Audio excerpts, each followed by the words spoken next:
In today's video, we're going to look at the composition of functions and what this means, how we can evaluate the composition of two functions at a particular point, and then how we can find the composition of two functions and find the domain of that composition.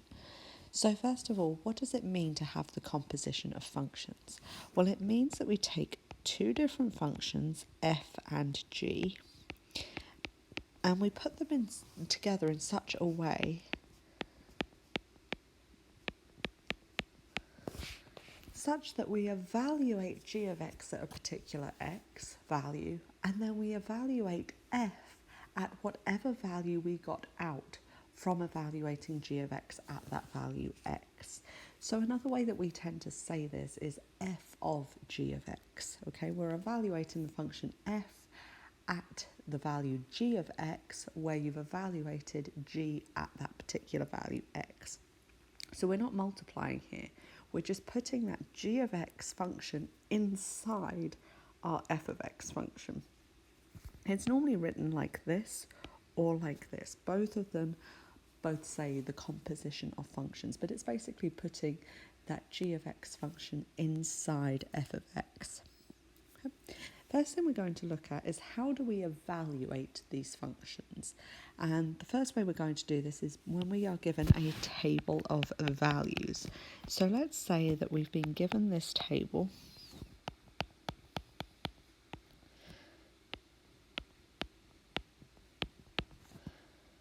and it evaluates f at a bunch of different values x. So for each x value we have a value of f of x, and I'm going to do the same thing here for g of x.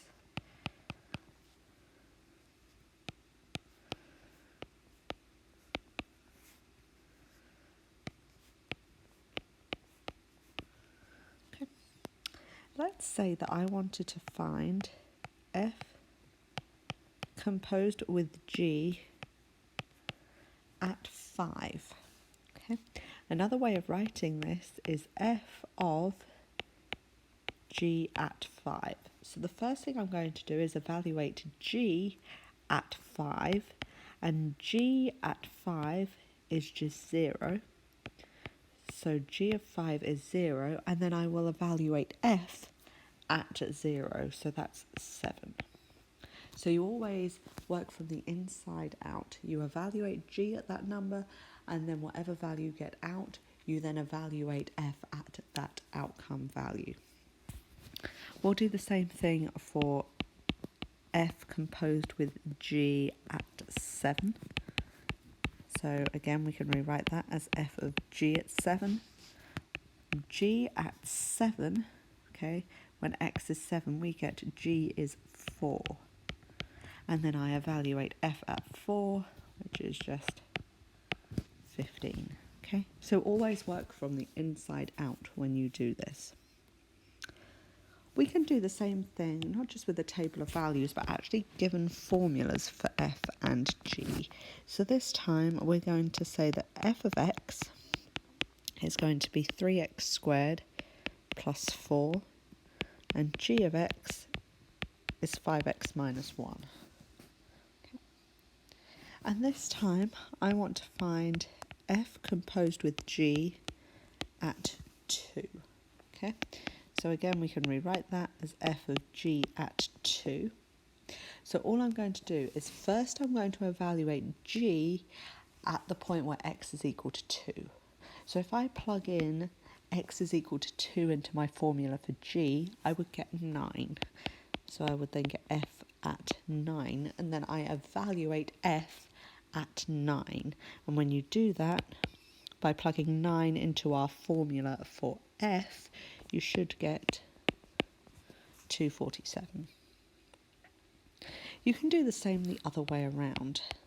If instead we did g composed with f at 2, that would be g of f at 2. So this time we're going to evaluate f first at the value 2, and then whatever outcome we get from that, we're going to evaluate g at that number.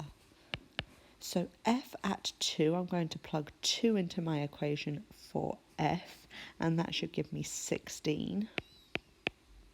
And then I'm going to evaluate g at 16. So I'm going to plug 16 into here, and that should give me 79. What you'll notice here is we've evaluated at the same point, but we got two different values out. That is because in general, for any value x whatsoever, you cannot just interchange these. F of g of x is not the same as g of f of x. So bear that in mind. The order that we do this in is very important because you can end up with different answers. So you always, that second function that you have here, that's always your inside function, and your first function is the outside function. Okay. Now I'm going to look at actually how we find the composite function. So if we are given exactly like this, where I've been given a formula for f of x and I've been given a formula for g of x, how can I find that composite function f of g of x or g of f of x? How can I find that composite function using the two formulas that I've got for f and g? And also, how do I find the domain of that composite function?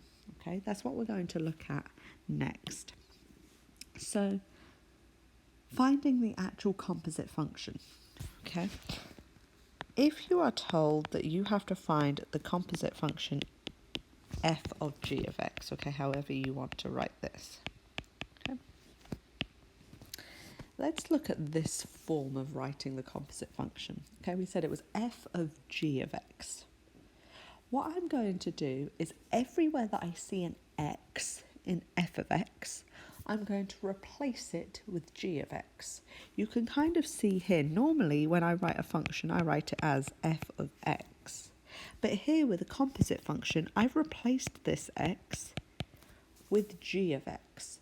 So everywhere that I see an x in f of x, I'm going to instead plug in my formula for g of x. So let's do an example of this so you can see exactly how we do that. So let's say f of x is equal to 2x squared plus 5x plus 3, and g of x is 6x minus 5. And I've got to find that composite function, f of g of x. Okay, so g of x is our inside function, f of x is our outside function. So in this case, everywhere that I see an x in f of x, I'm going to plug in g of x. So my first x is here.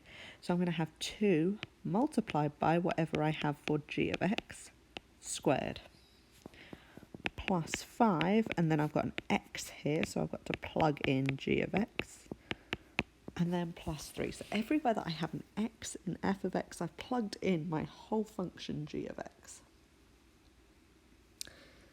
You can go ahead and multiply all of this out, okay? You should get 2 multiplied by 36x squared minus 60x plus 25 plus 30x minus 25 and plus 3. And if you simplify all that down, so you multiply through by that 2 here, multiply every term through by 2, and then you simplify, you should end up with 72x squared minus 90x plus 28. So this is f of g of x. Okay, I'm now going to do this the other way around. So let's say now I want g of f of x, okay, for those same two functions. So now, everywhere that I have an x in g of x, I'm going to plug in my whole function f of x. So I've only actually got one x in g of x. So where I see that x, I'm plugging in my whole formula for f of x. So that would be 6 multiplied by 2x squared plus 5x plus 3 minus 5. If you simplify that, you should end up with 12x squared plus 30x plus 13. So again, we can see here that f composed with g, so f of g of x, does not equal g of f of x. Okay? The functions are not equal, and therefore they're not going to equal at any point x.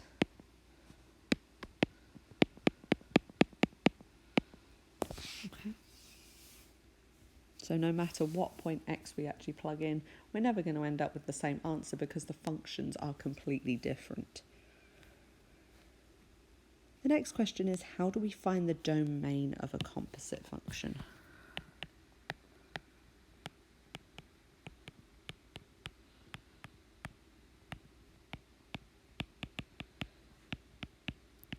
This is slightly more difficult as there are several steps to this.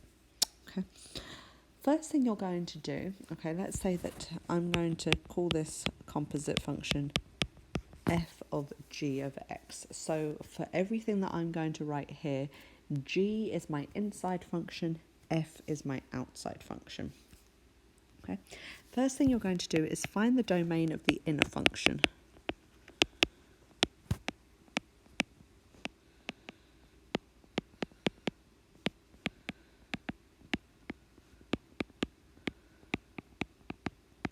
Okay.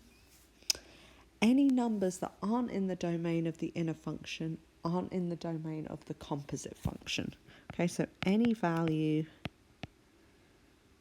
x that is not in the domain of g of x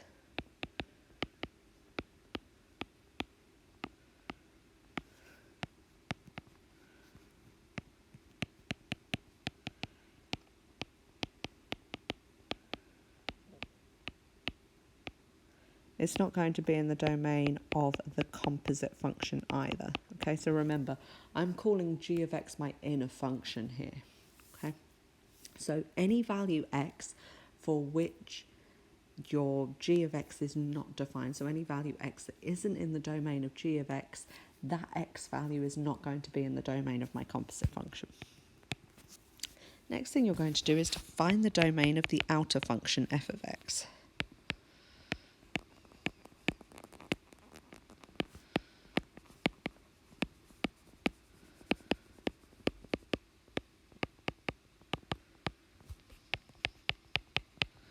Okay.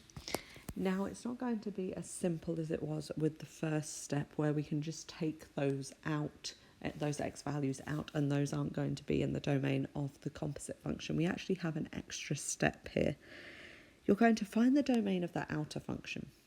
But remember, the domain of your outer function must be the range of your inner function, because we find there's this domain of our inner function.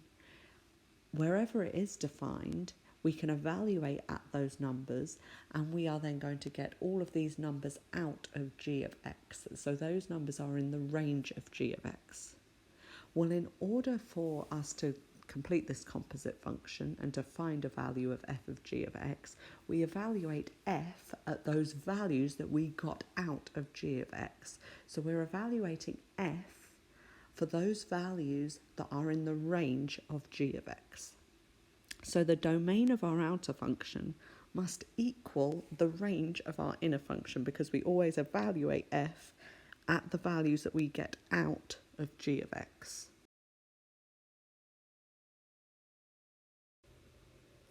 So what we're going to do is we're going to take those values for which f of x is not defined, so those values that are not in the domain of f of x, and we're going to set them equal to that inside function g of x and solve for x. And it's those values that are not going to be in the domain of our composite function. So we're going to find the domain of the outer function f of x. Any value that is not in the domain of f of x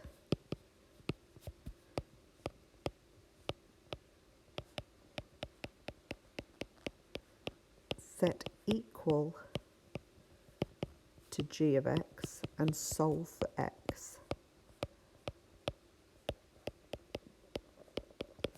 Those x values are the ones that are not in the domain of our composite function.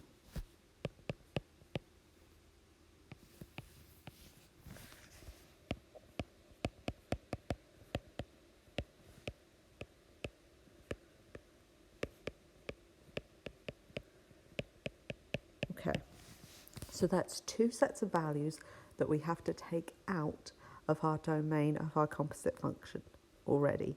It's any x that is not in the domain of our inner function, and any x that we get by finding the values that are not in the domain of our outer function, setting them equal to the inner function, and then pulling out those x values.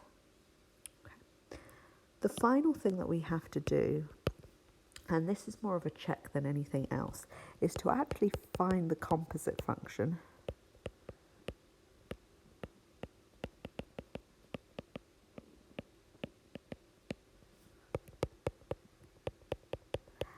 And then look at what its domain would be. So especially when you've got fractions and you've got to take out any x that would make that denominator 0.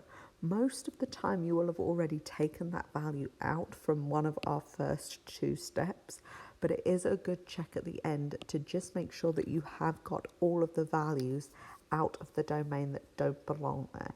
Okay, so you're actually going to go ahead and find the composite function exactly like we did back here when we figured out the composite functions given the two formulas for f and g. You're going to find the composite function and then look at what its domain would be. And if there are any values x that are not in that domain, take those out as well. But like I said, 9 times out of 10, if there is a value for which it is not defined, you've probably taken it out in one of the first two steps anyway.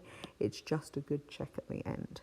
Okay, so you're going to find the composite function and check its domain and take out any x value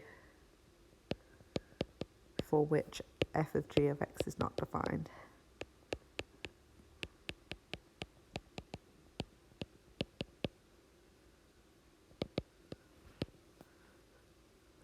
And then put all of this together. So it's going to be the intersection of all three of these steps, all three of these sets that you're finding.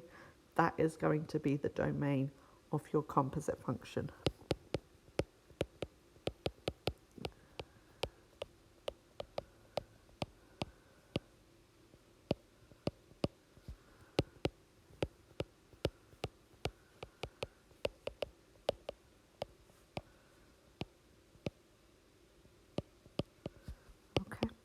I'm going to do an example of this so you can kind of see this in action and see exactly how we do this. Okay. So let's say that I've got f of x is equal to 2 over 6 minus x, and g of x is going to be 1 over x. Okay, and I want to find the domain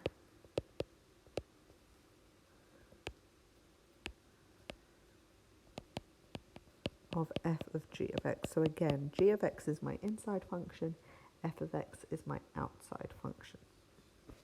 Okay, so the first thing that I do is I'm going to find the domain of g of x. So the domain of g of x, well, the only place where g of x is not defined is when x is equal to 0, because that would make that denominator equal to 0. So my domain of g of x is all real numbers, not including 0. So I know that 0 cannot be in the domain of the composite function.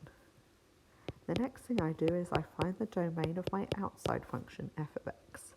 Well, the place where that is not defined, again, is where that denominator equals 0. So that is not defined where x is equal to 6.